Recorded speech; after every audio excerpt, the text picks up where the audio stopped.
Assalamualaikum sahabat tani Indonesia. Zainuddin Malino di sini di GCU Media.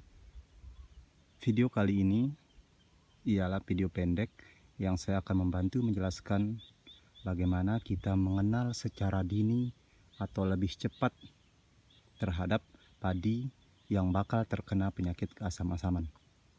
Karena sahabat tani umumnya para petani baru menyadari bahwa padinya terkena keasam-asaman setelah usia padi memasuki usia 20-25 hari. Atau padi tersebut telah menunjukkan gejala yang sangat masif terhadap padi yang telah keasam-asaman. Nah, untuk mencegah terjadinya kerusakan yang lebih luas atau gejala keasam-asaman yang lebih luas, sebenarnya kita bisa mengenal tanaman padi itu secara cepat atau mendiagnosanya dengan cepat. Untuk yang pertama, pada lahan yang sudah terbiasa terkena gejala keasam-asaman, padi yang memasuki usia 2 minggu atau kurang lebih 14 hari, ini belum memasuki 20 hari ya, 14 hari setelah minggu kedua, itu sebenarnya sudah dapat diidentifikasi gejalanya. Pada usia 14 hari atau minggu kedua, kita harus selalu masuk ke dalam petak persawahan dengan mengecek rumpun padi. Biasanya rumpun padi, nah seperti ini kalau lihat sepintas sahabat tani, padi ini tidak ada yang salah atau masih normal-normal saja. Namun kita harus benar-benar masuk ke dalam dan memeriksa rumpun padinya. Biasanya pada rumpun padi telah menunjukkan gejala 1 atau 2 daun itu ada bintik kecoklatan seperti ini. Saya tunjukkan sedikit. Sorry kalau tangan saya agak kotor, ini bekas luka. Nah, ini dia. Daunnya akan berkarat seperti ini. Ada bintik seperti ini. Atau daunnya menunjukkan merah seperti ini. Saya pelan-pelan sedikit karena kameranya, saya menggunakan kamera handphone. Nah, seperti ini. Kita harus masuk lebih dalam. Ini juga kuningnya kuning seperti mau berkarat.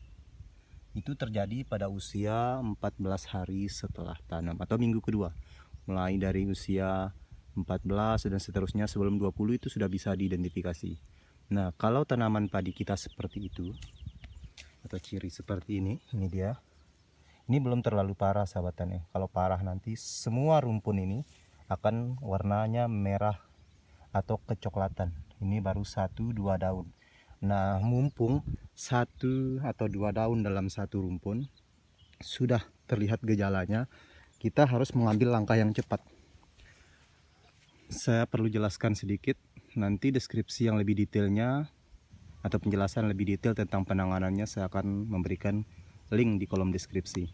Cuma yang paling singkat saya jelaskan ialah karena tidak mungkin untuk menaburkan dolomit setelah padi ditanam atau pengaruhnya akan sangat lama. Dolomit itu reaksinya dalam jangka panjang.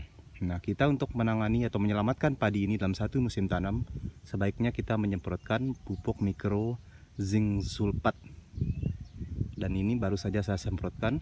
Ada berbagai merek dagang untuk zinc sulfat di toko pertanian. Pencegahan dini ini penting karena jika padi terkena keasam-asaman atau telat diidentifikasi memasuki usia 20-25, padinya itu akan sangat parah.